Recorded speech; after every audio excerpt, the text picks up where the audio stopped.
In today's market, we see that politics, media, and all of the wrong things influence people when they are making purchases. Of course, we see this in all sorts of markets. But what we do know for sure is that we vote with our dollars. What this means is when you make a purchase, not only are you supporting this business and helping them stay alive, but you're helping them compete in whatever market they are in.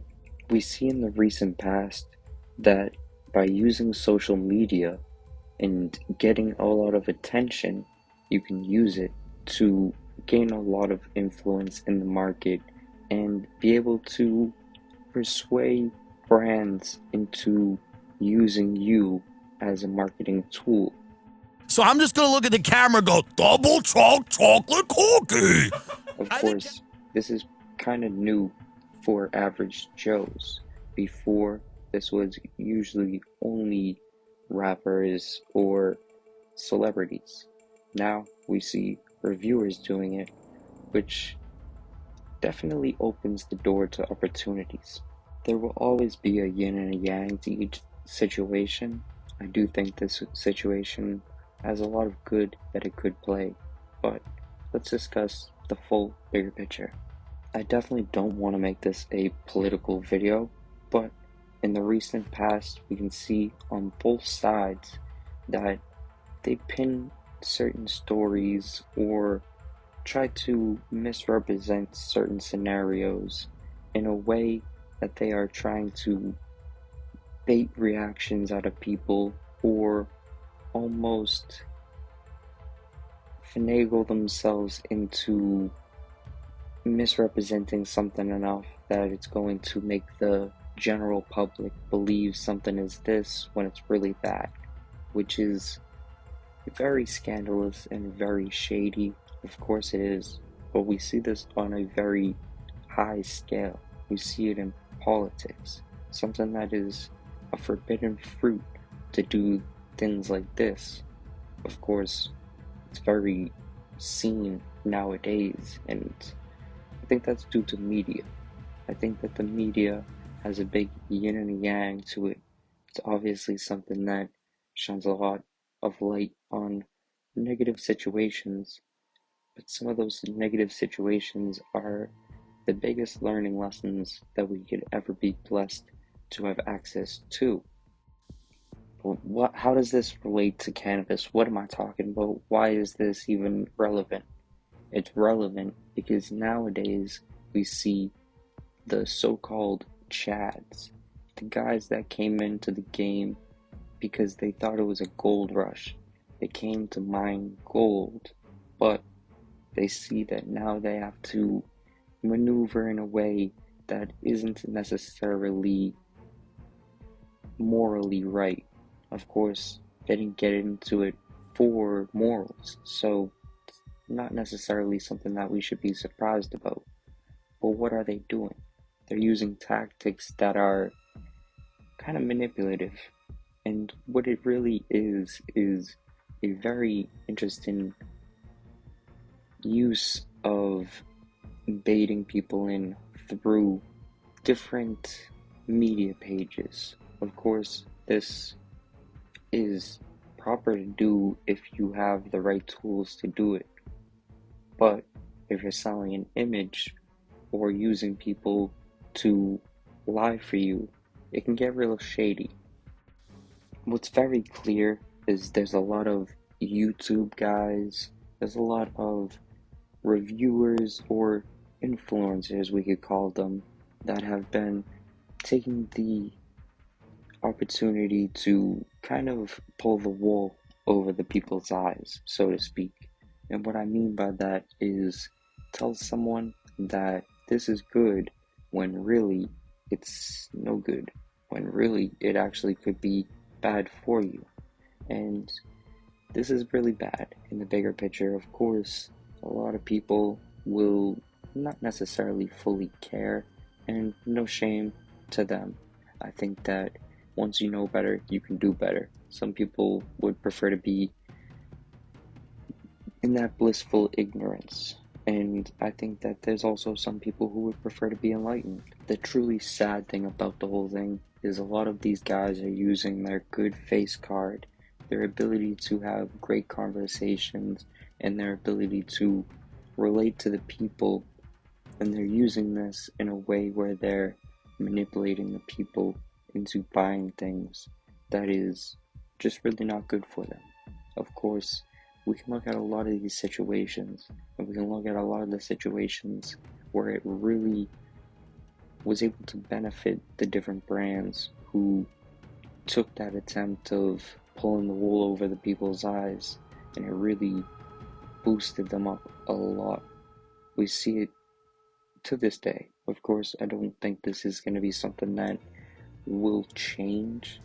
What they're usually saying nowadays is these guys are the tastemakers, when realistically they have no play in what's going to be bred or what's going in the bags, because there's a lot of them that are just throwing lemon cherry gelato in all of these bags, and it is sad.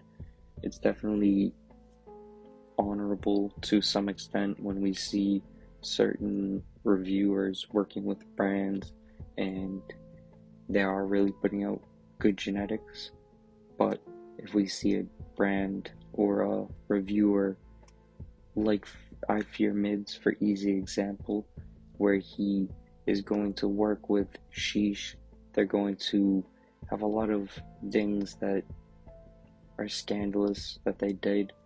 One of them being saying that they are growing in living soil, and photos go around of them growing in cocoa. It could have actually been rockwool if I'm not mistaken, but they definitely were not growing in soil, and the plants itself were just not what they were trying to say. They were hyping it to be something that was worth insane amounts of money. They ended up trying to charge people insane amounts of money. So it is definitely something that could be used in a way that is very, very bad for the people in the bigger picture. I could imagine this turning into a attempt for a lot of people to just get a bunch of free weed. That's what it appears like to me. I see a lot of people just getting a lot of handouts and saying everything is spectacular whenever they have a rocky relationship with a certain brand. It's the only time it goes sour. It's the only time they say something negative about the product, and that's why these people just keep getting fed all of this free flour. I do think it is very grimy. It's definitely something that I'm not surprised with, because everyone does want to play some role in this growth, in this evolution of it.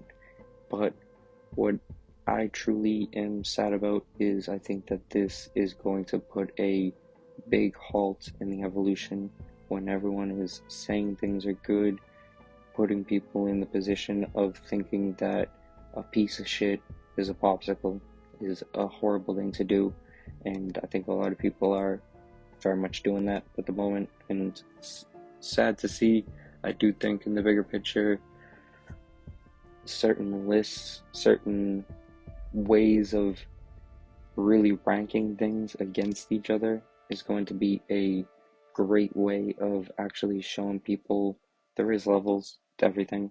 There's levels to life, and that's the thing that makes people get up early in the morning and work hard, is because they want to get to that next level, and that's what everyone's putting those extra hours in for. So much love and respect to anyone who shows any support to this page. I do think that this is going to be a very interesting game where everyone's trying to just get handouts. I've seen so many very not motivated guys jump into the review scene just to attempt to get some free stuff, and more power to them if they're willing to learn.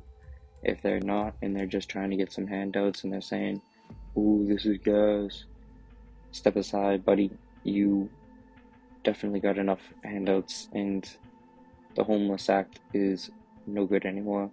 I do think we all have to struggle at moments. We all have to be honest with ourselves at other moments and see what is going to be the thing that helps us all in the bigger picture.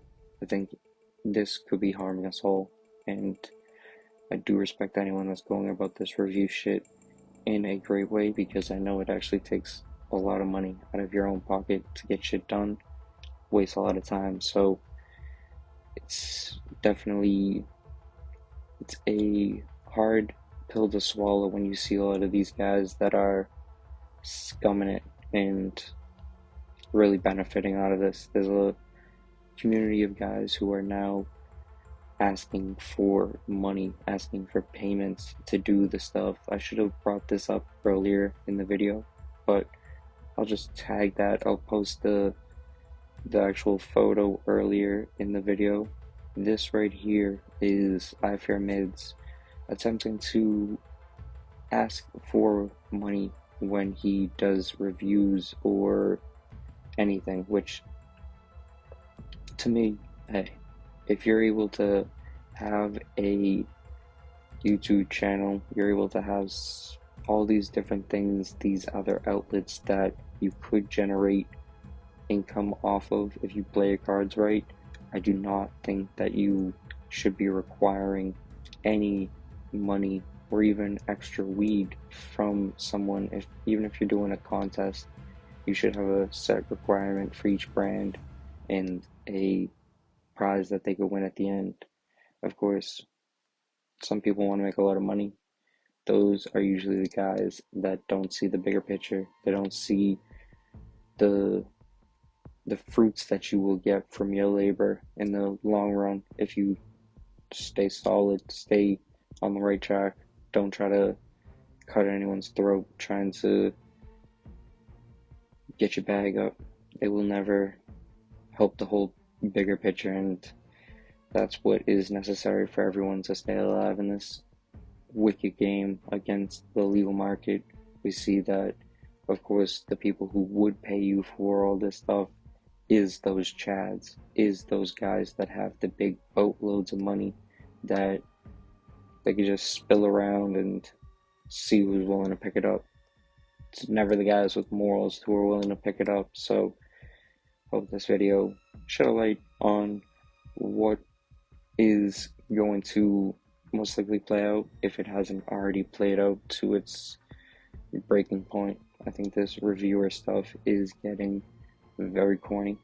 Much respect to anyone who is doing it proper. As I mentioned before, there's a lot of solid guys. There's also a lot of guys who at one point in time were very honest. Now they're saying sprayed terps are really good. So it's a tricky game. Much love.